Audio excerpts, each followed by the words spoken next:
Assalamualaikum warahmatullahi wabarakatuh. Assalamualaikum warahmatullahi wabarakatuh. Allahumma shalli ala sayyidina Muhammad wa ala ali sayyidina Muhammad.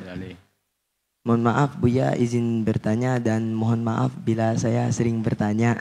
Jadi Buya pertanyaannya, di rumah itu ada foto keluarga, tapi keluarga saya itu masih ragu-ragu buat majang foto keluarga tersebut di dinding rumah karena pernah mendengar suatu pendapat dari ulama bahwasanya ketika di rumah dipasangi suatu surah itu katanya malaikat rahmat itu tidak masuk ke rumah.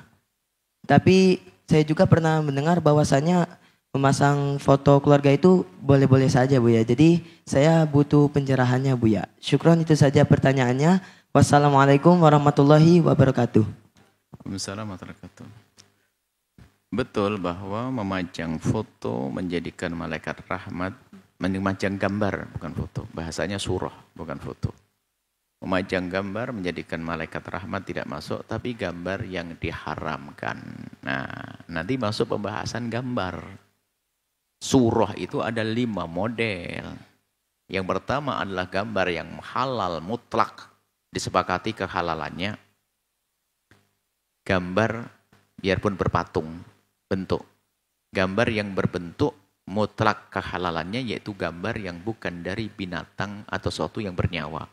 Patung pohon, pohon korma, patung pohon pisang, patung pohon ini itu mutlak halal. Dan tidak menjadikan malaikat pergi dari tempat kita. Yang kedua adalah gambar yang mutlak haram, nggak bisa ditawar lagi, yaitu gambar dari sesuatu yang bernyawa, yang berbentuk, bahasa lain patung dan sejenisnya. Nah ini, itulah yang menjadikan malaikat rahmat tidak masuk ke rumah kita, yang haram mutlak tadi. Kemudian yang kedua adalah, yang ketiga, khilaf di antara para a'immah, yaitu gambar dari sesuatu yang bernyawa tapi tidak berbentuk. Lukisan burung onta, lukisan onta, dan sebagainya, lukisan. Dari sesuatu yang bernyawa, ini khilaf para a'immah. Kebanyakan mengatakan tidak haram. Karena selagi tidak berbentuk, seandainya ditiupkan roh nggak akan hidup. Gambarannya seperti itu. Maksudnya selagi tidak berbentuk. Biarpun dalam hal ini ada ulama yang mengharamkan, kita hargai yang mengharamkan. Khususnya kalau tidak salah ulama dari India itu, sebagian dari mereka keras dalam hal ini. Tentunya ada sebab kenapa mereka keras. Karena agama di sana kan agama dari Hindu dan Buddha yang mereka punya sesembahan yang berbeda. Dan kita tidak boleh mencaci dan mengolok. Akan tapi ada, dulu kita pernah punya kenalan dan sahabat seorang dosen, seorang guru. Dan mereka punya agama Hindu. Kan tidak mungkin bawa patung kemana-mana. Akan tapi mereka punya gambar patung. Jadi foto patung. Sehingga ibadahnya adalah menyembah gambar patung tersebut. Ini ceritanya. Kayak gambar. Nah, maka tidak heran jika masyarakat India segala urusan dengan gambar agak sedikit keras. Dan itu ya kita perlu sanjung, itu ulama juga. Tidak perlu kita menyalah-nyalahkan karena mereka punya latar belakang seperti itu. Nah, tapi kebanyakan ulama mengatakan selagi gambar itu tidak berbentuk, biarpun itu bernyawa, kebanyakan ulama mengatakan itu boleh dengan catatan tentunya bukan gambarnya sesuatu yang diagungkan sebagai Tuhan oleh agama lain atau bukan membuka aurat. Nanti lukisan yang membuka aurat nggak boleh juga. Ini ada rambu-rambunya. Dengan catatan, tapi kalau gambar-gambar burung, gambar ini, maka selagi itu lukisan. Yang keempat adalah fotografer. Itu pun adalah boleh. Yang dimaksudkan fotografer itu. Maka ini adalah boleh tentunya adalah di saat bukan ada aurat yang bangkitkan syahwat dan seterusnya.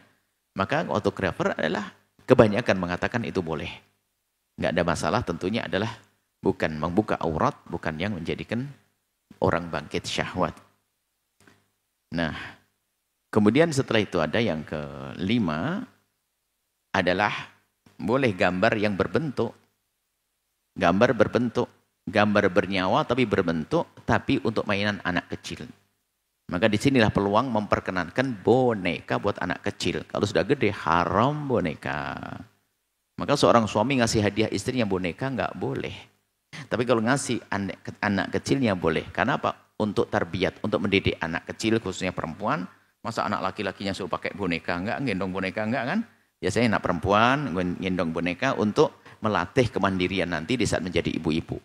Maka untuk anak kecil boleh. Nah, kemudian yang ditanyakan, apakah boleh saya memajang foto keluarga di rumah? Ya, ini masuk pembahasan 5. Jenis fotonya kayak apa? Kalau patung ayahmu ini. Nah, baru nanti ada bab akhlak. Masalah kehormatan, masalahnya adik, kakak perempuanmu, ibundamu, masa dipajang rame-rame begitu ya. Ini adalah masalah akhlak.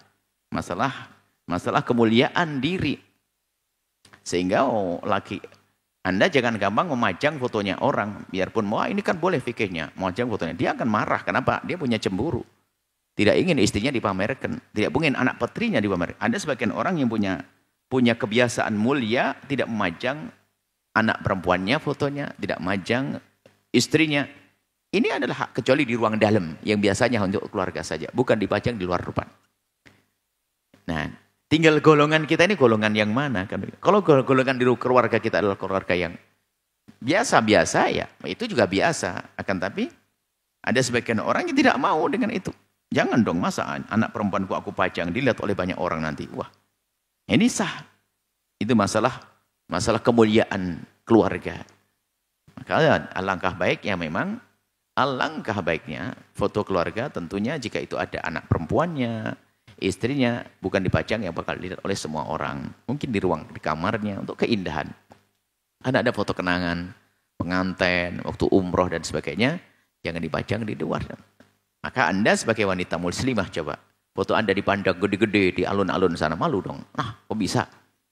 Nah, dan memang begitulah wanita memang semakin wanita akan diberi oleh Allah rasa malu. Makanya kita jangan suka mengobrol perempuan. Perempuan kemuliaannya di dalam rasa malunya seperti itu. Tapi kalau ada di rumah seseorang memajang foto istrinya dan anaknya dengan catatan masih menutup aurat, ya kita tidak perlu keras-keras. Enggak perlu keras, oh ini haram dan memang keharaman tidak mudah. Untuk mengatakan haram itu harus ada judulnya dong, babnya. Kenapa dikatakan haram? Kalau bertentangan dengan tradisi kemuliaan di sebagian masyarakat sah. Tapi mengatakan haram tidak. Kalau bertentangan dengan tradisi kemuliaan, keluargamu keluarga bagaimana? Ini kalau memang masalah malaikat sudah jelas urusan malaikat tadi. Malaikat tidak akan masuk di patung gambar yang berbentuk yang mutlak keharamannya tadi.